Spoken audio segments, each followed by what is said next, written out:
അസ്സലാമു അലൈക്കും. ബിസ്മില്ല. അസ്സലാത്തു വസ്സലാമു അലാ അഷ്റഫിൽ മുർസലീൻ വഅല ആലിഹി വസഹ്ബിഹി അജ്മഈൻ. അമ്മാബാദ്. ഇന്ന് നമ്മൾ നോക്കാൻ പോകുന്നത് ക്ലാസ് 6 ദുറൂസുൽ അഖായിദ് അതിലെ 3-ാമത്തെ പാഠത്തിന്റെ തദ്രീബാത്താണ്.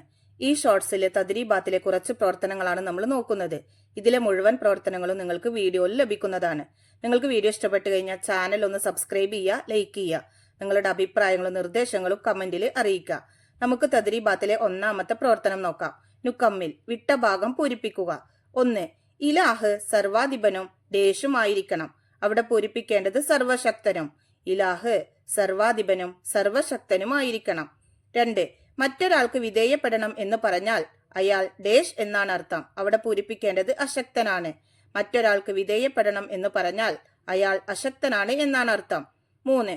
അശക്തൻ ഒരിക്കലും ഡേഷ് ആകാൻ പറ്റില്ല. അവിടെ പൂരിപ്പിക്കേണ്ടത് ഇലാഹ്. അശക്തൻ ഒരിക്കലും ഇലാഹ് ആകാൻ പറ്റില്ല. തദ്രീബാത്തിലെ 2-ാമത്തെ പ്രവർത്തനം നുജീബ് ഉത്തരം എഴുതാനുള്ളതാണ്. 1-ാമത്തെ ചോദ്യം, അല്ലാഹു തആലയെ സൃഷ്ടിച്ചത് ആര് എന്ന ചോദ്യം അസംബന്ധമാണ്. കാരണം? ഉത്തരം, കാരണം എന്നുമുള്ളവനെ ഉണ്ടാക്കിയതാര് എന്ന ചോദ്യം ശരിയല്ല.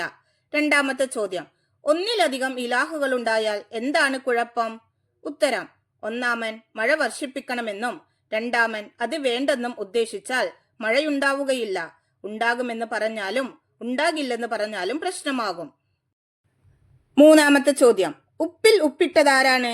ഇത് പാഴ് ചോദ്യമാണ്. കാരണം? ഉത്തരം, കാരണം ഉപ്പിൽ ആരും ഉപ്പിടേണ്ട ആവശ്യമില്ല. ഉപ്പ് രസം ഉപ്പിന്റെ സ്വാഭാവിക ഗുണമാണ്. 4-ാമത്തെ ചോദ്യം, ആരാണ് അല്ലാഹു തആല?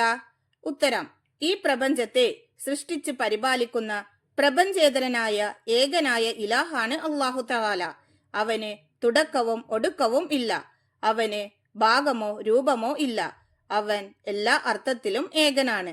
അവന് ഘടകങ്ങളില്ല. ഒരു വിശേഷണങ്ങളിലും അവന് സമന്മാരില്ല. അവൻ സർവശക്തനും സർവജ്ഞനുമാണ്. ഇതിലെ ബാക്കി പ്രവർത്തനങ്ങൾ നിങ്ങൾക്ക് വീഡിയോയിൽ ലഭിക്കുന്നതാണ് ഇൻഷാ അല്ലാഹ്.